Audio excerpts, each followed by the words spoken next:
You know, there comes a moment in your spiritual awakening when everything you once believed starts to dissolve. Not in the dramatic thunder and lightning kind of way, but quietly, like mist fading in the morning sun. But I don't mean realizing that you're more than your name or your job. I mean when you truly begin to see that the world you thought was solid was only ever a reflection. And here's what nobody tells you. Once you see, you can't unsee. And that can be dangerous. Have you ever felt like the more awake you become, the harder it is to fit in? Let's be honest. Awakening isn't always this blissful expansion people sell in memes and books. It's strange, alienating. You start noticing things. The forced smiles, the endless noise, the way most people seem to be sleepwalking through life. Nobody tells you this, but awakening often begins with heartbreak. Not over a person, but over reality itself. It's the grief of losing the comfort of illusion. And the paradox, what if everything we've been taught about happiness, success, even love, is backwards? This is where it gets interesting. Because once your eyes open, the old world can no longer hold you. But the new one hasn't quite arrived yet. It's a liminal space, and it can feel haunting. Do you ever feel like you see patterns others don't? Like you're too sensitive to things that barely register for others? Do you ever walk into a room and feel everything without a word being said? That's not brokenness. That's the first sign. So let me share with you 5 dangerous truths that haunt those who are spiritually awake. Not to scare you, but to prepare you. Because you're not alone. And there's wisdom on the other side. Number 1, you'll see through the masks, and that's not always welcome. The first thing you must understand is, spiritual awakening doesn't just show you your truth. It shows you the illusions everyone else is still clinging to. You begin to see the social masks, the performative roles, as if life were a stage play. And most forgot they were actors. It's like being the only one backstage, seeing the props and painted walls. You want to shout, "This isn't real." But here's the danger. Most people don't want to know. And if you challenge the illusion, they'll call you the problem.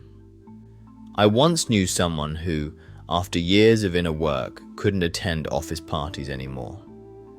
The small talk, the politics, it all felt unbearably hollow. Not because she was arrogant, but because she was awake. Think about it this way. Seeing clearly can make the world seem unbearably fake. And that's the first haunting, because now you carry truth in a world built on pretending.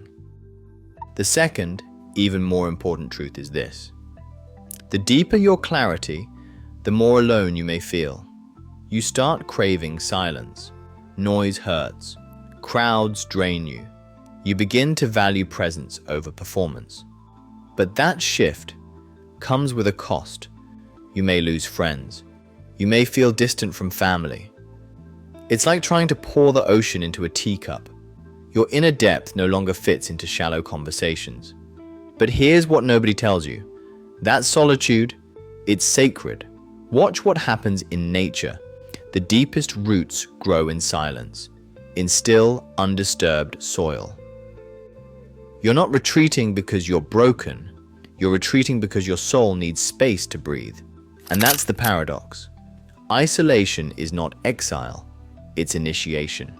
The third truth, which is perhaps the most insidious, is this. Your sensitivity isn't a weakness. It's your superpower. But it will feel like a curse at first. You feel the tension in someone's voice, even when their words are kind.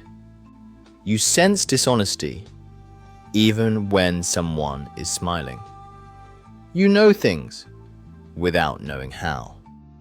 It's like having emotional sonar, but it can be exhausting.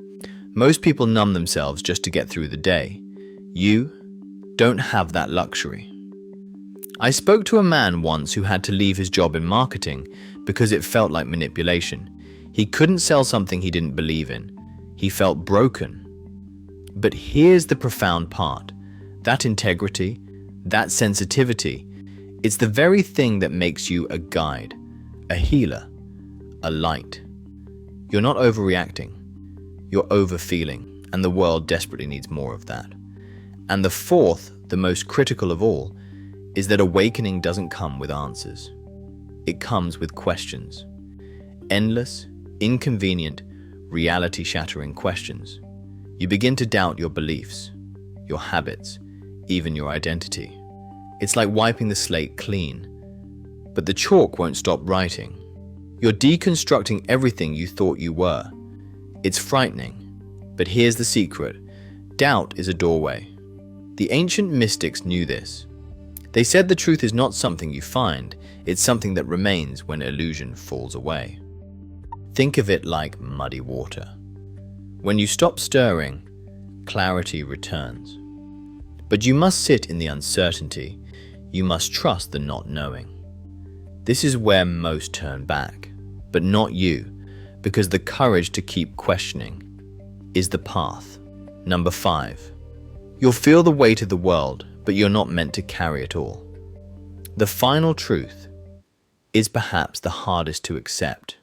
You start to see the pain of the world, the suffering, the cruelty, the blind repetition of patterns, and it breaks your heart. You'll want to help everyone, fix everything, wake them up. But here's the danger. You are not here to save the world. You're here to be in the world, awake, to embody clarity, to live with open eyes and a soft heart. Like a gardener doesn't pull every weed in the world, they simply tend their own soil. The more you awaken, the more you realize. Compassion isn't martyrdom, it's presence. And the greatest gift you can offer is your own example. Here we are, back to where we started. You saw something real, something others might not be ready to see. And it changed you. Each of these truths is a door, a challenge, a whisper from the deeper part of you. They connect because they all point to the same secret. Awakening is not an escape from reality. It's falling in love with what is, in all its rawness. You are not too much. You are not broken. You are not failing. You are evolving. And that pain you feel, it's growing pains. You are becoming who you truly are. So the next time you feel like the only one who sees the cracks in the illusion, the next time your heart aches from feeling too much, remember what we've explored today. You are the universe, becoming aware of itself, a spark of consciousness in a sleeping world. Be gentle with yourself, be kind with your gift, and know that the journey continues, because awakening is not a destination, it's a dance.